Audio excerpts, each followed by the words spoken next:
Once upon a time, in the humble village of San Pedro, Peru, lived Emilio, a humble peddler. A simple man, his shop was his world, filled with fabrics, trinkets and goods that he managed to source from the nearby markets. Now, he was no ordinary peddler. Oh no, Emilio was the village's trusted taste tester for quality goods. He knew every weave, every dye, and the history of every stone. If Emilio didn't have it, you probably didn't need it. One night, life nudged Emilio out of the ordinary. For 3 consecutive nights, he dreamt of the chaotic market square of Lima, a maze of possibilities where a hidden treasure whispered his name. He shook it off initially, but couldn't ignore the pull. Over breakfast, he shared his dreams with his sister Rosa. "Dreams are like the wind, Emilio, always changing direction," she said. But Emilio felt different, as if life was offering him a cryptic crossword, and all the clues pointed towards Lima.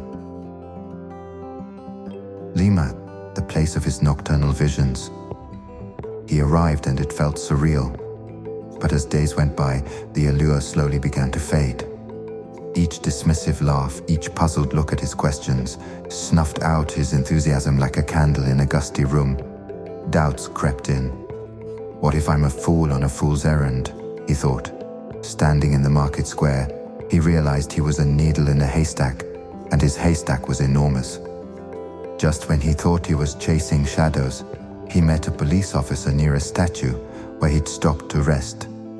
They began talking, and the officer mentioned his own recurring dream, a shop in San Pedro with a treasure buried underneath. When Emilio heard this, the air felt charged, like the first drop of a rainstorm. "Dreams can be weirdly specific, can't they?" the officer mused. Emilio's heart raced. He returned to San Pedro, adrenaline replacing exhaustion. Grabbing a shovel from the back of his shop, he began to dig. Each shovelful felt heavier than the last, but he persevered.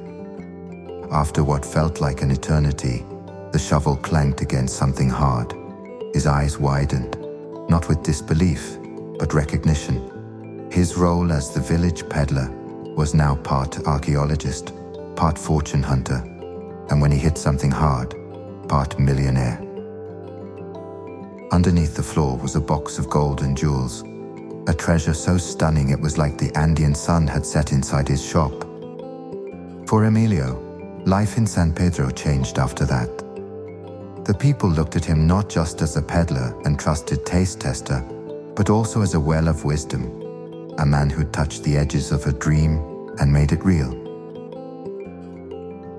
So you see, Emilio's journey reminds us that the extraordinary often hides in plain sight.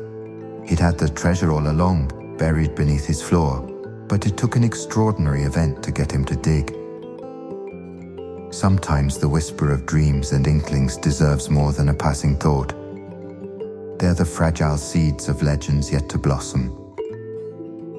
This is the Parabolist. Thanks for tuning in, and blessings, always.